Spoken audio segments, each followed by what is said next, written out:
السلام علیکم عزیزان من، آج کے ولاگ میں خوش آمدید۔ آج کا ولاگ ہمارا سیاسی ولاگ ہے اور سب جانتے ہیں کہ آج کے جو حالات ہیں ان میں اسلام آباد کے دھرنے کی بات سب سے پہلی خبر ہے۔ لوگ بہت پرجوش طریقے سے اس کال پر جمع ہوئے اور پاکستان کے ہر کونے کونے سے لوگ یہاں پر پہنچے، لیکن لیڈرشپ پی ٹی آئی کی یہاں سے غائب تھی۔ علی امین گنڈاپور اور بشرا بی بی کے علاوہ کوئی بھی اہم لیڈر وہاں پر نظر نہیں آیا۔ کارکنان بیچارے، جو شاید ان میں سے بہت سے لوگ ایسے تھے جو پہلی دفعہ اسلام آباد میں آئے تھے، ان کو کوئی راستوں کا پتہ نہیں تھا اور ان کے پاس نہ کھانے کو تھا نہ پینے کو تھا۔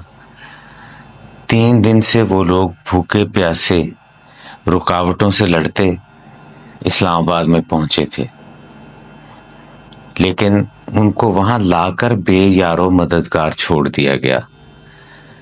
علی امین گنڈاپور اور بشرا بی بی کے پاس بھی شاید کچھ اطلاعات تھیں کہ کوئی آپریشن ہونے والا ہے، کیونکہ لائٹس تقریباً 8:30-9 بجے کے قریب بند کر دی گئی تھیں اور ایک ایسی خاموشی تھی جو کسی بھی طوفان کا پیش خیمہ ثابت ہوا کرتی ہے۔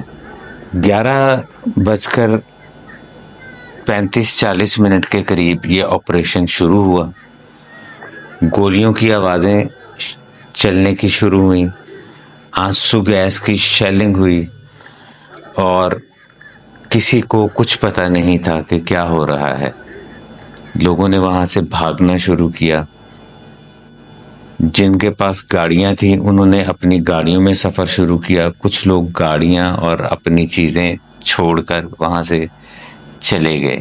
وجہ لیڈرشپ کی ناکامی تھی، اور ناظرین دن میں ہی یہ بات واضح ہو گئی تھی کہ عمران خان صاحب کے جو کیسز تھے ان کی آج بھی تاریخ ہے اور کچھ کیسز کی کل تاریخ ہے۔ ان کو آگے 6 تاریخ تک ایکسٹینڈ کر دیا گیا تھا۔ اس سے پتہ چل رہا تھا کہ بات کمپرومائز کی طرف نہیں بلکہ کسی اور طرف جا رہی ہے، کیونکہ اس حکومت سے آپ کچھ بھی ایکسپیکٹ کر سکتے تھے۔ میں نے کل ایک ولاگ کیا تھا اور اس میں وائس کا پرابلم آ رہا تھا، جس کی وجہ سے اس کو میں نے اپلوڈ نہیں کیا، لیکن اس میں نے یہی بتایا تھا، حکومت کے پاس دل نہیں ہے، ان کے پاس رحم نہیں ہے۔ یہ ان لوگوں کو حملہ آور کہتے رہے جو پرامن احتجاج کے لیے آئے تھے، سوائے کچھ لوگوں کے ہاتھوں میں ڈنڈوں کے علاوہ میں نے باقی اور کوئی کسی قسم کی کوئی چیز ان کے پاس نہیں دیکھی۔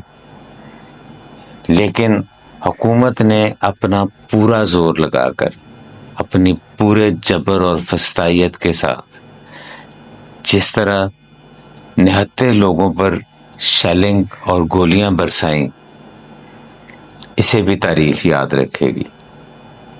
تاریخ اسے بھی یاد رکھے گی جو لوگ وہاں تک پہنچے۔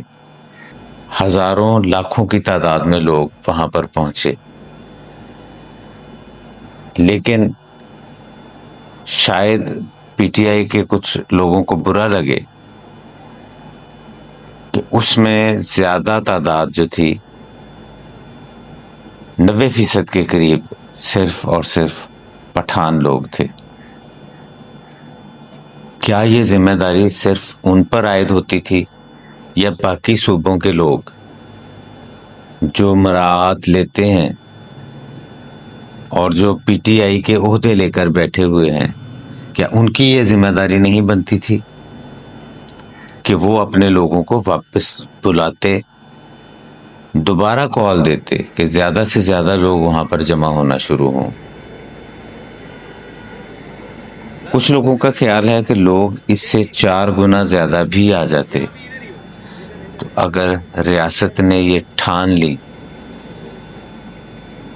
کہ ان کو بھگانا ہے اور مارنا ہے, تو پھر وہاں پر کوئی بھی جم کر نہیں کھڑا ہو سکتا.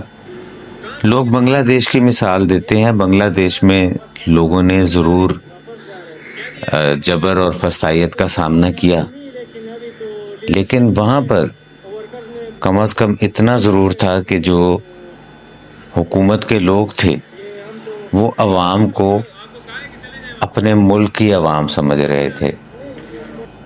ہم تو یہاں رجیم چینج کے بعد سے جو دیکھ رہے ہیں کہ پی ٹی آئی کا جو بھی ورکر ہے اس کو اس ملک کا شہری ہی نہیں سمجھا جاتا. اسے دہشت گرد, فسادی اور اسے بلوائی کہہ کر پکارا جاتا ہے. مین سٹریم میڈیا پر بہت زیادہ دکھ ہے. مین سٹریم میڈیا میں کیا کوئی بھی ایسا شخص نہیں جو سٹینڈ لے سکتا.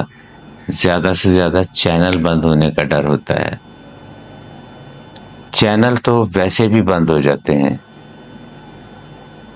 جب آپ کے پاس وسائل کم ہو جائیں, اور وسائل آپ کے پاس کم ہوں گے کیونکہ آہستہ آہستہ میڈیا کا یہ دور ختم ہو رہا ہے اور اب یہاں پر سوشل میڈیا کا دور شروع ہوا چاہتا ہے. عمران خان نے تو بہت پہلے سوشل میڈیا کی طاقت کے بارے میں بتانا شروع کر دیا تھا. ہم لوگ بڑے بد نصیب لوگ ہیں. ہم نے کبھی اپنے ہیروز کی قدر نہیں کی.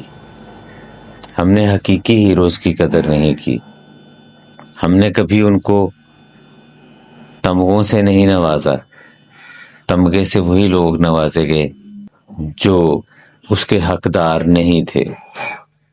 بہرحال رات کی جو فوٹیجز ہیں اور اس کے بعد صبح تک کی, ان میں ابھی تک پی ٹی آئی کے کارکن غائب ہیں. بشرا بی بی اور علی امین گنڈا پور کا جو کنٹینر تھا اسے جلا دیا گیا ہے.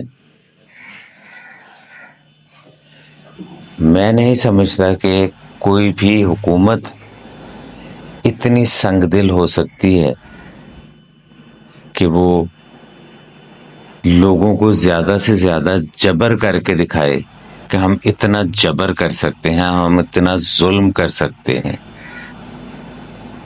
ماں کے جیسی ریاست کا تصور شاید پاکستان میں ختم ہو گیا. اس سے مایوسی اور بڑھے گی, اس سے نفرت اور بڑھے گی. آپ یقین جانیں کہ کوئی شخص اگر کسی کو تھپڑ مارتا ہے تو وہ جس کو تھپڑ پڑتا ہے وہ پوری زندگی اپنا تھپڑ نہیں بھولتا.